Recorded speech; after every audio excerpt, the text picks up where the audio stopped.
A gente continua agora com a nossa live do Revisamed. Hoje o tema é Covid-19 e o que se sabe até agora. O professor Marcos Moura, infectologista, e o professor Júlio Abreu, pneumologista, vão falar agora da prevenção da Covid-19. Fala aí, Marcos. Opa, estamos de volta, pessoal, e agora, linkado no assunto transmissão, a prevenção é inevitável, quem discuta isso, o doutor Júlio deu várias dicas de prevenção, mas vamos discutir cada uma delas, como podemos fazer da melhor maneira, entender como se faz, né? A prevenção, sendo mal feita, às vezes é tão ruim quanto não fazer, então a gente tem que entender que tem que entender de prevenção, e é uma coisa geral, todos nós, da área de saúde ou não, devemos entender bem de prevenção, ok? Bem, em relação ao Covid, voltando, né, vamos trabalhar nas formas principais de transmissão, o Dr. Júlio foi bem enfático nisso, e a gente vai tentar com elas, que são as mais palpáveis, prevenir e trabalhar com medidas de prevenção da Covid-19. Né? A inativação do vírus é a primeira forma de prevenção usual, né, onde a gente pensa maneiras de retirar o vírus do ambiente. Né? Essa forma de prevenção, ela basicamente é medida básica da saúde pública e deve ser um legado, né? A gente começou o uso do álcool gel após a pandemia de H1N1 e agora a gente está reforçando esse uso. Claro, lavar as mãos, usar álcool gel, qualquer sanitizante. O vírus, apesar de ser extremamente perigoso, é um vírus que tem uma facilidade enorme de inativação através de sanitizantes e produtos de limpeza em geral. Isso é o nosso maior problema. Tirar o vírus do ambiente não é a nossa dificuldade. Certo? E aí, já a proteção, né, dos indivíduos, né, das pessoas, médicos ou não, ela vai se fazer através dos EPIs. E aí, essa foto aqui, nessa imagem retirada do CDC, já mostrou no primeiro momento, né, um EPI completo, onde a gente trabalhava com máscara, né, óculos, avental, luvas, botas, ou seja, a gente, naquele momento, a gente entendia que o vírus tinha um grande potencial de transmissão e de infectividade, onde era necessário muitas vezes um EPI completo. E isso, na prática, os próprios médicos, os profissionais de saúde não entendiam bem, a gente tem uma dificuldade enorme de utilização e de compreensão da forma correta de usar EPI. Está aí um assunto que é extremamente importante, isso fazer da maneira adequada. Todo profissional de saúde, nossa formação, tem que saber utilizar bem e saber dos EPIs. Bem, e então interessante que os trabalhos publicaram que após a identificação, né, do surto do mercado municipal de Wuhan, o primeiro grupo mais contaminado foram os profissionais de saúde, né? Ou seja, os pacientes internados no hospital de Wuhan, a maioria era profissional de saúde, por desconhecimento, por cansaço também, às vezes o mau uso dos EPIs. Então, mostra claramente nesse artigo essa dificuldade da implementação de EPIs, né, em todo lugar do mundo, inclusive foi um artigo bem emblemático, porque a gente entendeu que a explosão da infecção, da transmissão, ocorreu logo quando os profissionais de saúde começaram a ser contaminados, porque, por um desconhecimento naquele momento, eles acabavam tirando aquele vírus do hospital e levando para o transporte, para a sua casa e para os restaurantes também. Bem, e a gente tem artigos que mostram claramente a necessidade e a eficácia, né, dos equipamentos de proteção individual, aqui no caso as máscaras, né, onde diminuiria a transmissão de 17% para 3%, né, e os óculos de proteção, protetores faciais ou de olhos, né, 16% para 5%. Então, é um assunto definido, a gente precisa de EPI para se proteger. Né? E os protetores faciais, que não eram usuais aqui no Brasil, hoje, basicamente, toda instituição hospitalar, né, de saúde tem os seus protetores faciais e as pessoas estão criando esse hábito, né, talvez, e espero que seja até um legado, e muito importante. E, apesar de muitos usarem só máscara de saúde, isso deve ser feito de maneira, não é adequado, porque a gente tem aqui, lembrando desse artigo, né, acho que eu já falei anteriormente, né, aqueles receptores, né, os receptores, né, a riqueza dos receptores para o coronavírus nos olhos, ou seja, os olhos devem ser protegidos o tempo todo. É muito importante que seja feito e que seja perpetuado isso, porque não adiantaria só usar máscara se os olhos estivessem desprotegidos e aí levaria ao contato com essas gotículas ou aerossol contaminado. Daí, o segundo EPI de importância são as máscaras. Esse assunto a gente vai falar bem, porque é o que é usual e hoje em dia as máscaras vão muito além do ambiente hospitalar, né? A gente trabalha com as máscaras cirúrgicas, né, uma proteção parcial para o vírus, e as máscaras de maior proteção, a N95 e a PPF2, né, que elas se sobrepõem, né? E essas máscaras cada vez mais utilizadas. Hoje em dia, a gente entende que a máscara cirúrgica e as máscaras de maior proteção são exclusivas de ambiente hospitalar. A Anvisa trabalha dessa maneira, mas a gente entende que as máscaras cirúrgicas devem ser um objeto de proteção corriqueiro ou cotidiano na prática médica, né? Uma vez que, em todo momento, um paciente com síndrome respiratória, ou tossindo, espirrando, ele pode ser o potencial vinculador de bactérias, fungos e do vírus, nesse caso, o coronavírus. Bem, e aí eu vou convidar o Dr. Júlio novamente para comentar esse assunto, né? Porque a gente entende que o ambiente hospitalar, já falou da superfície extremamente contaminada e a utilização de equipamentos ou fornecimento de oxigênio para o paciente é extremamente importante na disseminação do vírus, né? Tanto a cânula comum de oxigênio, né, como as máscaras, né, de proteção ou ainda as máscaras de reinalação, todas elas têm uma dispersão de partículas e desse vírus. Doutor Júlio, novamente, vamos compartilhar essas dúvidas, o que você me acrescenta? O que você quer que chame mais atenção aí, Marcos? Qual que está sendo geral, seu eu quero que a gente trace um raciocínio em relação à transmissão hospitalar, das formas de o paciente COVID, ele em algum momento, ou ele pode precisar de oxigênio, e o tratamento é uma forma muito importante na transmissão desse coronavírus, e relacionar isso com o uso de máscaras pelos profissionais de saúde e também o protetor dos olhos. Ok. Então, eu acho que aí a gente tem que fazer a distinção básica, né? É em qual ambiente hospitalar que a gente está. Né? Em qual ambiente hospitalar que está o paciente e está quem está fazendo o atendimento. Médico, enfermeiro, pessoal da área de limpeza, qualquer pessoa que vai estar em contato com esse paciente. Então, a primeira coisa que a gente tem que separar são as áreas de COVID, as áreas de atendimento à COVID, com potencial de aerosolização e áreas sem potencial de aerosolização.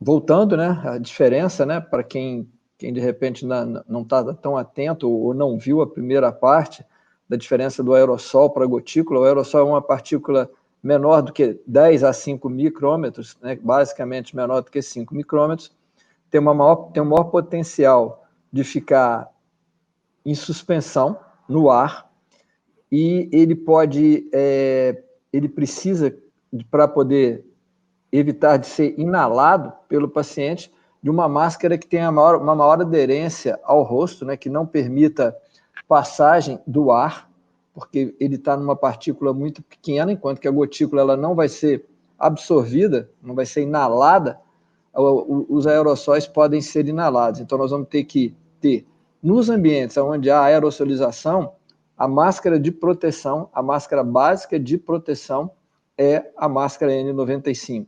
Então, a partir do momento que há oxigênio-terapia, num determinado ambiente, que o paciente está recebendo oxigênio, aquele já é um procedimento formador de aerossol. Então, a partir desse momento, a partir do momento que o indivíduo entrou numa unidade, o indivíduo que eu falo aqui, médico, profissional de saúde, entrou numa unidade que tem potencial de produzir aerosolização, ele deve estar usando uma máscara N95. Pelo menos uma máscara N95. A questão dos óculos ou da proteção ocular, ela vai depender de qual é a proximidade que ele vai estar e, se, muito importante isso, se o paciente está ou não de máscaras. A proteção ocular, ela vai ter muito maior importância quando você não tem um paciente de máscaras. Então, por isso que muitas vezes se fala dessa questão da proteção ocular, ela é muito menos importante se todo mundo estiver usando máscara, porque não tem como você receber uma gotícula no olho se todo mundo estiver de máscara. Mas é lógico que num ambiente, e pelo olho não vai entrar aerossol. Então o aerossol só entra por um lugar, o aerossol só entra pela respiração, pelo pulmão. É só ali que ele vai ter condições de ter contaminação suficiente para poder provocar a doença. Então, se houver máscara, a necessidade do óculos seria menor, mas se eu estou trabalhando numa situação, o paciente vai ter que ser entubado, o paciente vai ter que ser traqueostomizado, aquilo ali vai produzir muita gotícula. Então, esse olho tem que estar protegido. Então, num ambiente de terapia intensiva, acaba que vai ser inevitável que o paciente use máscara e use óculos. Mas num atendimento ambulatorial de COVID, se o paciente que está com suspeita de COVID está com máscara, esse óculos tem uma menor importância. Quando a gente fala isso, às vezes as pessoas ficam assustadas e falam assim, não, tem que estar com tudo. Ótimo, tem que estar com tudo. Só que muitas vezes a gente não tem tudo. E isso, às vezes, provoca pânico em quem está numa unidade de atendimento de saúde. Tem unidade de atendimento de saúde que não tem máscara cirúrgica. Então, vai usar o quê? Vai usar uma máscara de pano reforçada com uma camada de papel. A gente tem que ver o que pode ser feito e o que dá proteção. Isso é que é o mais importante. Então, o paciente que está exposto num atendimento, a pessoa que está fazendo a ficha do paciente com Covid, a pessoa que está fazendo um atendimento clínico, ali praticamente não tem produção de aerossol. Então, se ela estiver com a máscara e o paciente estiver com a máscara, então é obrigatório que o paciente esteja com a máscara. Se o paciente estiver com a máscara, a gente já diminui muito essa possibilidade de contaminação dos olhos, porque às vezes ele não vai ter o face shield ou não vai ter um óculos protetor, né? Então, a gente tem que ir vendo essa situação. Agora, a partir do momento que eu caminho para ambientes que têm potencial de produzir aerossol, eu tenho que estar cada vez com uma proteção maior, uma N95. Se, além disso, eu posso produzir gotículas em grande quantidade, como num processo de intubação, com qualquer processo de manipulação que o indivíduo está tossindo, às vezes o indivíduo não tem condições de ficar de máscara, o paciente que está sendo atendido. Então, aí tem que também estar usando óculos, e a partir do momento que há risco de secreção, luvas, avental, e aí vai ser aquele uniforme de astronauta que você mostrou lá naquele slide anterior. Doutor Júlio, impressionante, né? A gente fala dessas coisas de aerossol, gotícula, ainda esse termo é muito confuso, né? A gente deve saber muito disso, porque a prevenção é relacionada à exposição. Isso é uma máxima dos infecciosos, e a gente tem que levar isso. Então, conhecer o que é cada superfície, cada situação é muito importante, até para implementar da maneira mais adequada, sem desperdício, e otimizar os recursos, né? E dentro do que você falou, a gente tem realmente um trabalho que acompanha isso, mostrando aqui a contaminação respiratória, né, por vírus respiratório, né, onde demonstra a melhor eficácia das máscaras médicas, aqui provavelmente é mais cirúrgica, né, comparado aqui com, no caso, os controles. Esse trabalho é interessante, que ele fez os controles gerais. A pessoa poderia fazer todas as medidas preventivas necessárias, lavar as mãos e tudo, mas não era obrigatoriedade usar a máscara. E as máscaras de pano, né, nesse caso aqui, mostrou menos eficiente, né, em relação a esse tipo de transmissão, ou no caso, a doença. Mas o mais interessante é que mesmo entre os médicos, a gente percebeu, né, o pessoal da saúde, que a utilização frequente era muito baixa, né? As pessoas não utilizavam esses EPIs o tempo todo. Em algum momento, dentro do hospital, eles paravam de usar. Então, tinha uma adesão de em torno de 50% na utilização. E aí, tanto a máscara médica quanto a máscara de pano se mostrou, né, pouco protetiva em relação às medidas gerais. Então, a gente interpreta, talvez, que a associação de tudo isso, sim, é eficaz, e os profissionais de saúde mantêm a utilização durante todo o seu trabalho, né? E o trabalho do profissional de saúde não é só durante o procedimento com o paciente, mas em toda a área hospitalar, né, ou consultório que tenha trânsito de doentes, é importante. E esse trabalho mostrou essa deficiência no uso, né? E aí a gente sabe claramente que as máscaras estão por aí, isso é um legado, né? A imagem do mundo mudou, e a gente espera que isso se perpetue, né, a utilização de máscaras pelas pessoas. E assim, aqui vai até um reconhecimento, doutor Júlio, né, quando a gente não falava de máscara, as sociedades não implementaram como medida preventiva o uso de máscara. O doutor Júlio já sempre foi um defensor, né, dessa prática, muitos meses atrás, né? A gente conversou várias vezes sobre isso, e as pessoas, muitos não levavam a sério o uso da máscara, e hoje é uma realidade, né? Mas hoje em dia, a gente lembrar de quem começou, todo mundo já usa fatalmente isso. E as máscaras têm uma coisa mais interessante, vou chamar o doutor Júlio mais na frente, mas é porque, quando ele falou se todo mundo usa máscara e todo mundo se protege, as medidas de prevenção, elas são interessantes. E aí tem trabalhos hoje que trazem o tal de transmissor assintomático, né? Ou ainda o transmissor silencioso. Esses termos estão ganhando muita repercussão, onde a gente entende que, mesmo sem sintomas, as pessoas assintomáticas podem ser responsáveis por 40% a 45% das transmissões de Covid, e por um tempo tão longo quanto a pessoa sintomática, né? Aqui nesse segundo trabalho aqui, a gente percebe que o tempo de transmissão, tanto do sintomático quanto do assintomático, se sobrepõe. E daí é importante, quando a gente reforça em prevenção, porque, às vezes, a percepção de estar perto de uma pessoa, em tese, saudável, a gente está vulnerável da mesma maneira que, muitas vezes, uma pessoa doente. E, às vezes, a gente utilizar as métodos de proteção, a gente só leva em consideração quando observa, ou quando faz inferência a um doente.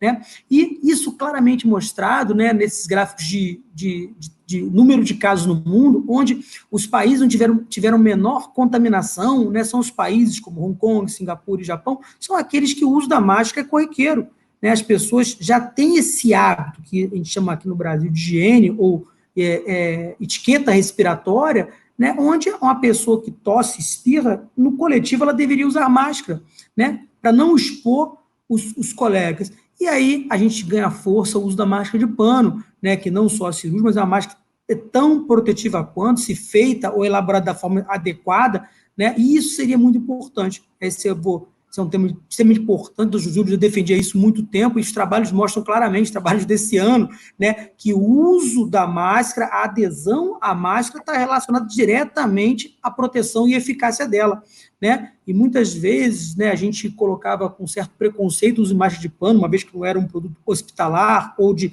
uso exclusivo de médicos ou profissionais de saúde, a gente não levava em consideração a importância que ela tem, inclusive, acredito eu, que diretamente relacionada a um controle inicial dos casos, né? E a gente tem uma pandemia velada ainda, a gente tem um número de casos ainda mitigado, devido claramente ao uso das máscaras. E aí, mesmo assim, doutor Júlio, a gente não poderia faltar seu comentário em uso de máscaras. Novamente, eu faço questão de falar, né, a importância que você defende isso, e sempre defendeu, não é depois que todo mundo sabia, né? Foi bem precoce, e a gente vê que a China controlou a doença e o mundo ainda não controlou. Bem, sabendo que a máscara é eficaz, sabendo que ela pode ser feita em casa, ela pode ser de pano, sabendo que a gente tem uma facilidade, né, em usar as máscaras, por que ainda isso acontece? O Marcos, está ficando muito difícil fazer essa live com você, sabe por quê? Porque você estava trazendo muito slide bom, então você passou aí agora, você passou uma porção de slides. Eu vou ficar uma meia hora aqui para poder retomar aqueles slides todos. Eu posso voltar. Então, não, a gente vai comentando aqui. Eu acho que a apresentação que você fez ficou fantástica, ficou muito boa. Só que eu vou ter que voltar em algumas coisas. Eu anotei uma opção de coisas aqui que eu achei interessante, e aí você também vai complementando. À medida que a gente for falando aqui, a gente busca o slide, falar muito em cima da ideia do que você falou, né? Eu acho que é muito importante a gente voltar naquela questão que você falou do uso das máscaras pelos médicos e pelo pessoal da área de saúde. E aí uma coisa que a gente discute muito não, pode, se quiser, pode deixar fora dos slides. Eu acho que a gente, à medida que a gente for conversando, se for o caso, a gente busca algum slide específico. Mas eu acho que a questão da adesão aos médicos, a primeira coisa que dificultou muito a adesão foi que houve uma normativa relativamente tardia, né, por parte da Organização Mundial de Saúde e por parte de todos os outros órgãos, né, CDC, NIH, Ministério da Saúde do Brasil, vários deles demoraram muito a considerar, e vários profissionais demoraram muito a considerar que, numa doença que é respiratória, a transmissão é predominantemente por gotículas, e isso já estava sendo afirmado há muito tempo pelo próprio CDC, que você bloquear as gotículas não iria mudar a doença, né? É a mesma coisa na questão do HIV, que você falar que é uma doença que ela é transmitida basicamente por contágio sexual, que o esperma é a principal via de transmissão, mas que você não precisa usar camisinha. Então, quer dizer, você tem um método de barreira disponível, mas que você não precisa usar, porque não tem nada a ver. Então, era uma coisa realmente completamente sem sentido. E isso, muito provavelmente, levou a uma disseminação muito maior. Mas como a gente fala que não é hora de ficar olhando para trás, a gente tem que olhar para frente. Então, olhando para frente, vamos considerar a partir do momento que a gente teve o conceito de que as máscaras realmente eram importantes. Por que ainda houve uma dificuldade de adesão por parte de alguns profissionais de saúde? Isso, para mim, é um mistério, porque tem gente que gosta de contestar a ciência. Ou então está achando que a gente está aqui numa briga de ideias, né? A gente não está numa briga de ideias, a gente está numa questão de posicionamento científico. Uma ideia, alguma coisa que eu falo hoje, a gente comentou isso também, acho que no início da outra live, é que o que eu estou falando hoje pode ser que daqui a 14 dias esteja completamente diferente. Numa doença que a gente tem números que crescem aos milhares, praticamente aos milhões, e que a cada dia a gente vai tendo mais trabalhos, mais estudos, uma doença que está aí há praticamente 7 meses, então tudo é muito novo, os conceitos todos podem mudar muito. Mas eu acho que é importante a gente entender que alguns conceitos são muito fortes, que é a questão do uso da máscara. Então, e aí eu acho que também uma questão que é muito importante, que é a questão do exemplo. Dizem que o exemplo arrasta, né? E eu acho que isso é muito importante. Então, eu sempre falei com os colegas médicos, né? Uma vez que os médicos são os líderes das equipes, sem considerar com isso que ninguém tenha mais ou menos importância, mas a liderança natural é da equipe do médico, que eles são obrigados a usar a máscara em todos os momentos. Todos os momentos. Então, nós vimos num período inicial hospitais em que não exigiam o uso das máscaras e que até impediam o uso das máscaras por profissionais de saúde. Foi o que aconteceu na China no início, né, que você mostrou num dos slides, que eu acho que foi da live anterior, em que em Wuhan a gente teve uma mortalidade significativa de profissionais de saúde porque eles não podiam usar as máscaras ainda. Então, essa questão do uso das máscaras pelos profissionais de saúde, ela é fundamental. E outra coisa que é muito importante é que o pessoal da área de saúde ainda tem que ter uma consciência ainda maior, porque como o risco deles adquirirem a doença é significativo, eles têm que manter essa máscara mesmo depois do trabalho. Então, esse é o indivíduo que teria que ser o primeiro indivíduo a usar no transporte público. Quando ainda não era obrigatório, a gente já falava que os profissionais de saúde deveriam obrigatoriamente usar as máscaras no transporte, porque eles têm um potencial maior de estar contaminando. A outra situação é que em casa, esse profissional de saúde pode ter um indivíduo vulnerável. Então, essa é uma situação que a pessoa também precisa continuar de máscaras. Então, é o que você falou, né? A questão da máscara, ela depende da adesão. Então, se houver ou não adesão, é muito importante. Aí tem aquele teu slide lá, aquele slide colorido, é um que tem um gráfico e que ele tem amarelo, azul, verde nele. Pode passar. Não, não é esse não, pode passar. Esse daí. Esse é um estudo muito importante, né? Pena que até hoje ele só está em pré-print, até hoje ele ainda não passou por uma revisão de pares, né? É o que está acontecendo, infelizmente, com grande parte da literatura da Covid, ela fica em pré-print. O que é ficar em pré-print? Significa que esse artigo não foi revisado ainda de uma maneira mais rigorosa.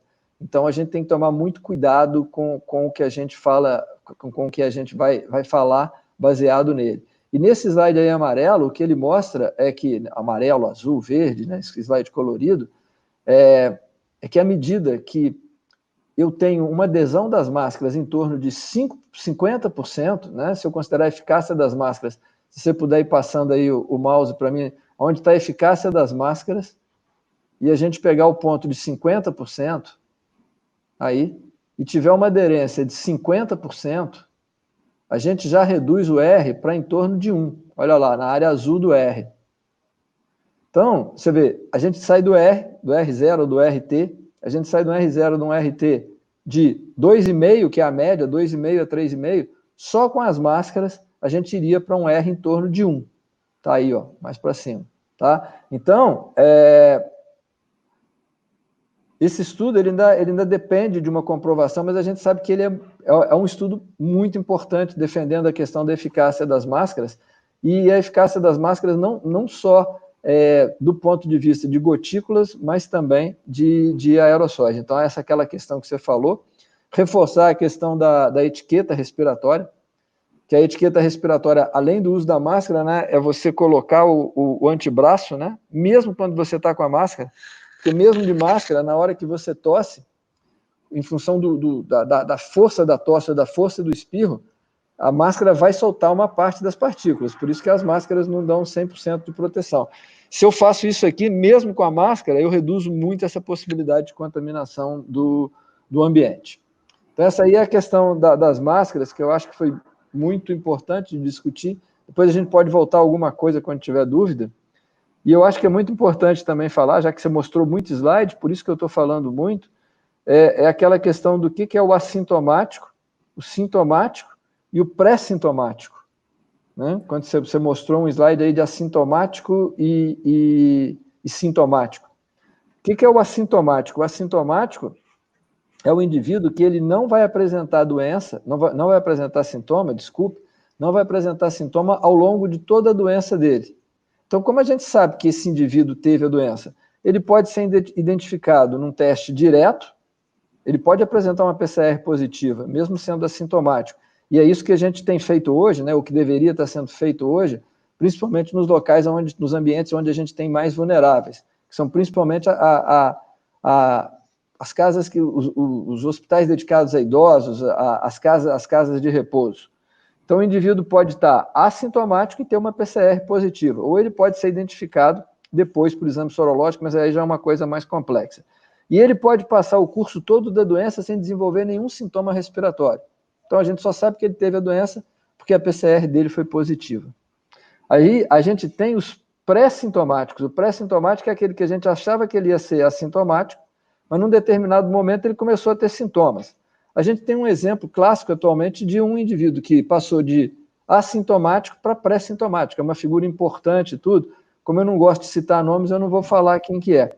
Então, essa pessoa, ele estava assintomático, aí ele entrou numa fase sintomática e depois ele teve a doença confirmada. Então, a pessoa que passa por fases similares, ela passa o quê? Ela transmite enquanto ele é assintomático, ele transmite enquanto ele está pré-sintomático. Então, a diferença aqui é que o pré-sintomático ele é um grande transmissor, porque ele vai abrir doença, então ele vai ter carga viral mais alta do que o assintomático. Então, como a gente não consegue saber quem vai ser pré-sintomático ou não, por isso que as medidas de controle, principalmente com o uso de máscaras, são tão importantes. E depois, acredito que a gente vai falar nisso mais para frente, né, Marcos? A partir do momento em que eu tenho um indivíduo que desenvolveu a doença que é sintomático, eu tenho que retornar para ver os contatos dele e ou para testar ou para colocar esse indivíduo em isolamento. Por quê? Porque sendo daí, de novo, vão sair novos pré-sintomáticos e a gente vai mantendo essa onda de contaminação. Então, aquela última pergunta que você me fez, por que a gente ainda não mudou a curva? Porque não basta o uso da máscara, é um conjunto de medidas. Lógico que se todo mundo estivesse usando máscaras o tempo todo, talvez a gente conseguisse achatar um pouco mais. Mas isso a gente sabe que é praticamente impossível, como qualquer outra EPI. Então, eu falei um pouco mais, se apresentou mais coisa, não sei se tem mais alguma coisa que a gente... Tem muita coisa, doutor Júlio. Né? É muito importante. Bem, a gente está nesse bate-bola, parece que a gente ensaiou, né? Que está tudo muito na lógica. E realmente eu estou agora continuando nossa apresentação, a gente percebe isso. O indivíduo sozinho não resolve. Se 100% usasse máscara, talvez a eficácia das máscaras seriam mais comprovadas, e aí as pessoas entendem que as outras formas, né, de prevenção são extremamente importantes. As formas coletivas, né, onde você consegue agregar maior número de pessoas, independente de cada indivíduo. Né? Então, a gente tem aqui maneiras de prevenção que vai dentro do controle de pessoas em espaço, com barreiras físicas, barreiras funcionais e até de trabalho. E aí a gente chama de distanciamento físico, né, esse modelo de prevenção, né, e a gente vê que essa intervenção, chamada intervenção não farmacológica, ela vai ter várias escalas. Conforme ela é sendo tomada, você tem um melhor achatamento da curva, né? E aí, desde o uso de máscara, né, até você diminuindo as atividades, isolando caso a caso, você vê que ainda é muito pequeno a influência disso nas curvas de controle da pandemia. E a gente tem aqui, no caso, a quarentena e o distanciamento social como as melhores formas de prevenir e de manter o controle da pandemia. E esse termo que cada vez é mais corriqueiro na nossa vida, né, o distanciamento social, né, que não é um hábito comum, né, em povos latinos, né, onde a gente vive muito mais próximo, e além de países mais pobres também, o adensamento populacional é diferenciado, mas sempre foi uma coisa bem trabalhada nos países asiáticos. E aí a gente vai começar a discutir esse assunto. Por quê? O distanciamento social teve como objetivo, e também a gente conversou muito sobre isso em vários momentos da nossa pandemia, no famoso achatamento da curva, onde a gente entende que a gente reduzindo o número de infectados num período, né, curto, a gente consegue deslocar esses infectados durante um tempo maior E aí sim, a gente tem aquela famosa linha de capacidade do sistema de saúde, né, que aí você conseguiria oferecer um serviço de qualidade e adequado a todo mundo, e a consequência da assistência bem feita seria uma redução da mortalidade, né? A gente nunca fala que ninguém vai se contaminar, né? Acaba que as pessoas têm essa maior preocupação de se contaminar, mas realmente a gente diminuir o número de pacientes graves sem assistência no modelo de saúde, e num país igual o Brasil, que são extremamente grandes, a gente tem essa preocupação o tempo todo.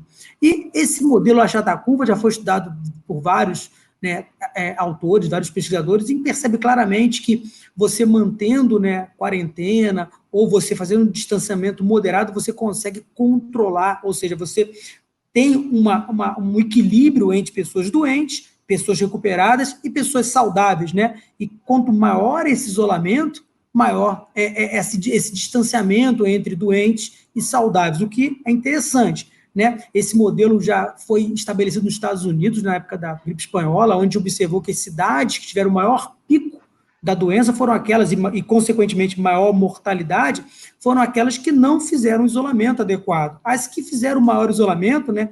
Engraçado que Nova York está aqui, que naquela época fez um isolamento maior, ela conseguiu achatar a sua curva e, consequentemente, diminuir a sua mortalidade. Aqui no caso São Luís, né, St. Louis, né, na verdade, também fez um modelo, inclusive fez em 2 períodos e conseguiu controlar 2 vezes sua curva epidêmica. Não, e para falar que o Brasil não faz, esse estudo aqui do FMG, né, da CDPLAR, né, mostra que está relacionado diretamente o número de casos à taxa de isolamento. Quando você aumenta o isolamento, diminui o número de casos. Quando você flexibiliza, aumenta o número de casos. E isso é feito hoje no Brasil como compreensão da nossa pandemia. Porque a gente precisa entender qual a necessidade de se isolar as pessoas a fim de estabelecer. E aí vem aquela frase, né? Quanto mais o isolamento ou o distanciamento funciona, menos a gente percebe a sua necessidade, porque vão ter menos doentes. E aí a gente tem isso como um legado, né? Tanto as marchas como o isolamento, aqui é um transporte público, né? Com poucas pessoas, que você já colocou claramente em nossa realidade. Bem, doutor Júlio, eu acho que isso é um comentário que é fundamental, né? Será que esse vai ser o nosso legado? E esse seria o mais importante, o uso de máscaras e o fim da aglomeração de pessoas em todos os motivos, tanto os motivos sociais, quanto motivos de trabalho ou transporte, né? A gente fala hoje de home office, a gente fala hoje de a flexibilização do horário de trabalho. Será que isso vai ser o legado do coronavírus, da Covid-19? Espero que a gente tenha alguns legados positivos, né? Eu não gostaria de ter que ficar andando de máscara o tempo todo, da mesma maneira como eu sei que eu nunca mais vou atender um consultório de pneumologia sem máscara, né? Então, é o que você falou, a gente aprendeu muita coisa, né? Eu estou vendo que eu estou há 4 meses sem ter uma infecção respiratória que eu acho que nunca aconteceu na minha vida. Claramente porque eu estou sem ter contato nenhum com o paciente, né? Então, há uma mudança óbvia com o isolamento. Só que a questão do isolamento, tem uma coisa que você falou antes que eu achei que é muito interessante, que é a questão da informação, né? E só para reforçar, né, aquele lema, né, de que informação é poder. Então, quanto mais informação as pessoas têm, mais elas conseguem entender como que elas podem equilibrar as diversas fases. A gente já tinha falado muito da máscara. Aí você veio com a questão agora mais extrema, né, que é da questão do distanciamento, do isolamento e como que a gente consegue juntar tudo isso. E a gente vai vendo que se a gente consegue juntar medidas, organizar essas medidas de uma maneira progressiva e de acordo com momentos, de acordo com necessidades, a gente consegue conviver bem, relativamente bem, com essa situação epidemiológica que vai provavelmente persistir por pelo menos mais 1 ano, né? Num panorama otimista, nós vamos ter uma persistência de pelo menos mais 1 ano disso, e a questão da gente se adaptar a várias coisas que são muito importantes. E aí vem uma questão também, por exemplo, essa adaptação ao teletrabalho. Normalmente quem pode fazer teletrabalho são as profissões que estão relacionadas com pessoas que têm uma melhor condição social. Então, aí, de novo, a gente começa a ver que essa doença, ela pune, isso é no mundo inteiro, ela pune mais os menos favorecidos.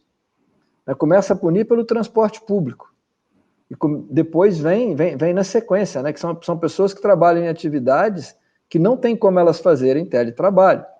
Aí depois a gente vai caminhar. E as pessoas que podem fazer teletrabalho, é mais uma forma da gente usar esses controles que você mostrou aí, que eu gostei muito desse slide que você trouxe, né?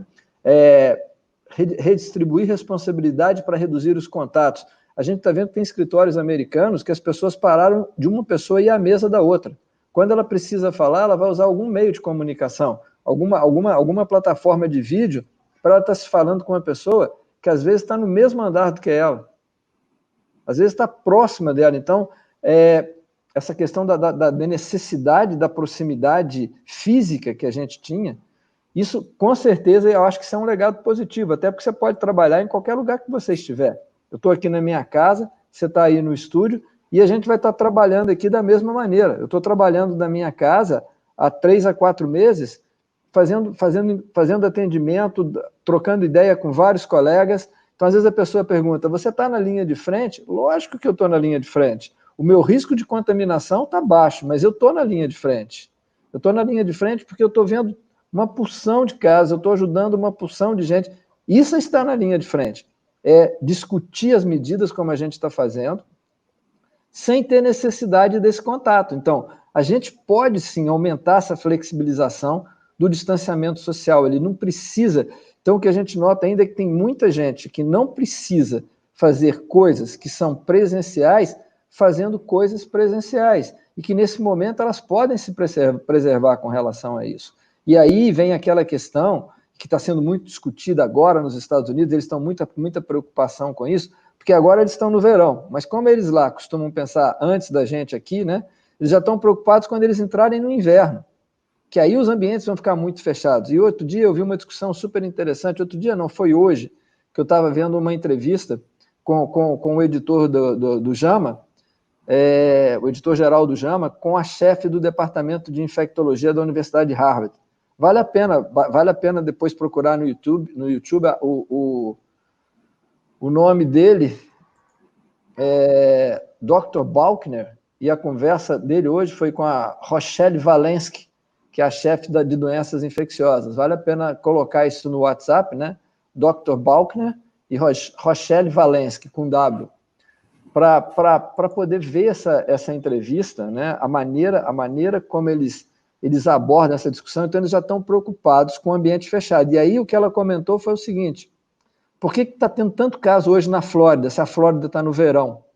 A questão é que o verão na Flórida é tão intenso que todo mundo lá tem que ficar no ar-condicionado. Então, eles estão em ambientes fechados. O fato de estar no verão não significa que está em ambiente aberto. E a gente viu isso no Nordeste do Brasil, né? No Nordeste do Brasil, a gente teve um surto quase igual a São Paulo. Todo mundo falou, mas lá é muito quente. Então, todo mundo que tem experiência, né, de ficar no Nordeste, eu tenho uma filha que mora em Recife, frequentemente eu vou para Recife, é impossível praticamente a gente ficar fora de um ambiente com ar-condicionado na época que está mais quente. E eles estavam passando pela época mais quente. E aí acaba que você tem o quê? Você tem maior adensamento do vírus.